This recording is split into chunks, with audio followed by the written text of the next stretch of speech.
This is the story of a man named Stanley. Stanley worked for a company in a big building where he was employee number 427. Employee number 427's job was simple. He sat at his desk in room 427 and he pushed buttons on a keyboard. Orders came to him through a monitor on his desk, telling him what buttons to push, how long to push them, and in what order.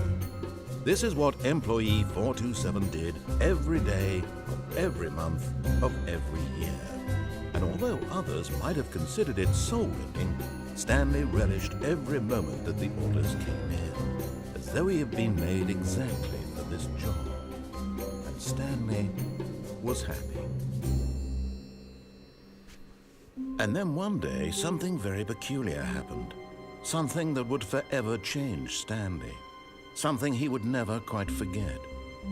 He had been at his desk for nearly an hour when he realized that not one single order had arrived on the monitor for him to follow. No one had showed up to give him instructions, call a meeting, or even say hi. Never in all his years at the company had this happened, this complete isolation. Something was very clearly wrong. Shocked, frozen solid, Stanley found himself unable to move for the longest time. But as he came to his wits and regained his senses, he got up from his desk and stepped out of his office. Okay, so welcome to the Stanley Parable. For some reason the mouse sensitivity is pretty low. Oh. Well, this game seemed like it was pretty interesting. Oh! Well, there's the problem.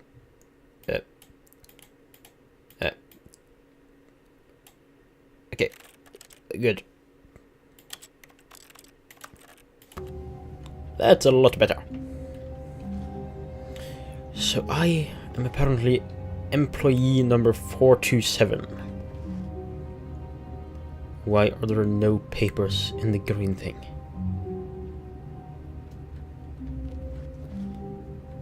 And why does a man who only presses buttons on the keyboard have papers here?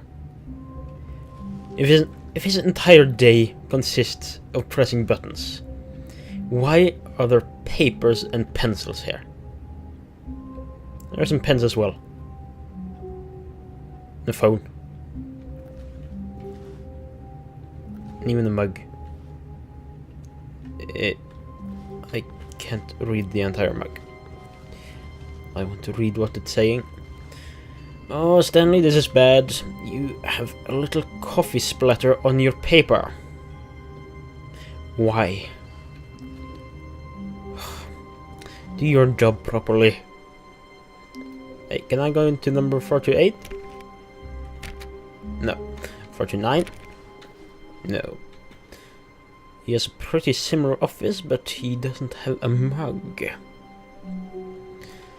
Yeah. Number 429 doesn't deserve a mug. All of his co-workers were gone. What could it mean? Hey, you closed the door. Stanley decided to go to the meeting room. Perhaps he had simply missed a memo.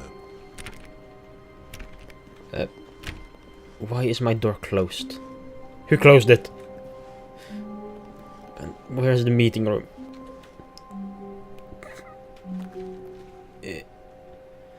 I'm guessing. No matter how hard Stanley looked, he couldn't find a trace of his co-workers. Who farted? I believe you did. 433. 432 doesn't have anything other than a pencil sharpener. His entire job is sharpening pencils. But he doesn't have any pencils, only the sharpener and the lamp, and even the chair. So, his job is to sharpen pencils, but he does not have any pencils. Neither does 433, but he doesn't have a pencil sharpener, so he doesn't need pencils. Because they don't need to be sharpened. Number 435 didn't even lock his computer.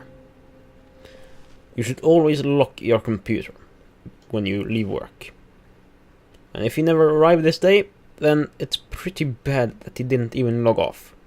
Now people can browse through everything private he has done on that computer.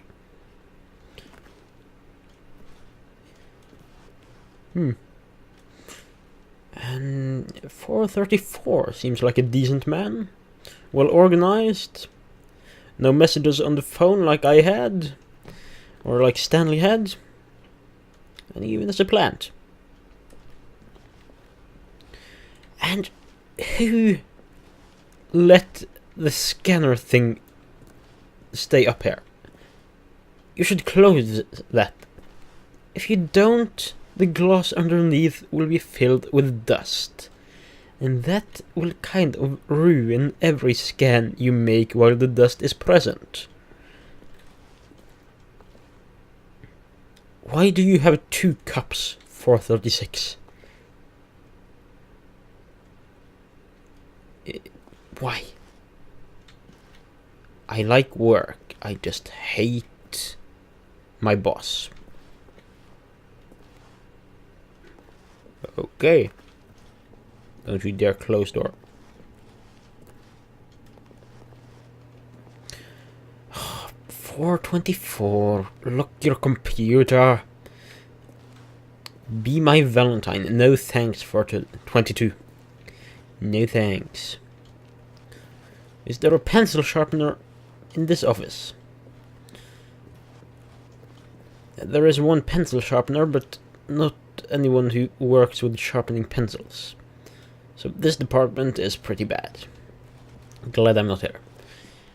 I have my own, and my own office, instead of sharing with others.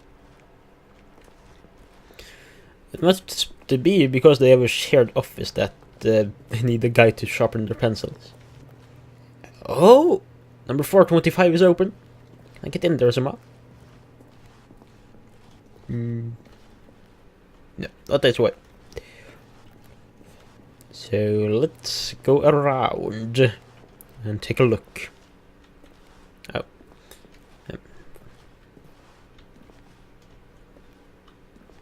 What is this room? Is this the meeting room? If so, it's empty. I didn't miss the memo. When Stanley came to a set of 2 open doors, he entered the door on his left. You're not a boss of me. This was not the correct way to the meeting room, and Stanley knew it perfectly well. Perhaps he wanted to stop by the employee lounge first, just to admire it. Sure. 447, lock your computer. Hey, wasn't this door open earlier? And the other one closed.